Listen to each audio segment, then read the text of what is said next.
Louisville's senior population is growing rapidly, so that means more resources are needed to support those in our community who are 65 and older. Today, 3 organizations called it a step in the right direction, bringing mental health resources, education, and healthcare to West Louisville. This partnership represents a shared vision, bringing together clinical expertise, academic leadership, and community-based care to strengthen the services available to older adults and their families.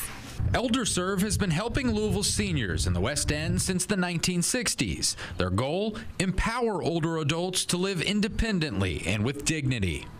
Aging affects every part of a person's life. It affects physical health, emotional well-being, relationships, and the ability to remain connected to community.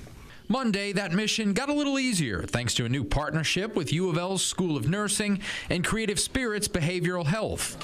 We believe in transforming broken lives into creative spirits, and that's where the name comes from.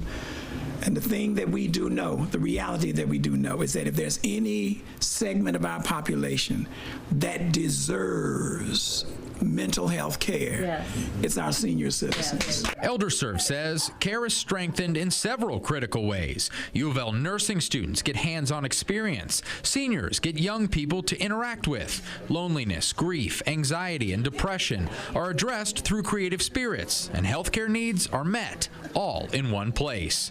Why now? The aging population is skyrocketing, and healthcare systems are feeling the weight. The United States is in the midst of a profound demographic transformation. So within the next decade, there'll be more Americans over the age of 65 than any other time in our history of this nation.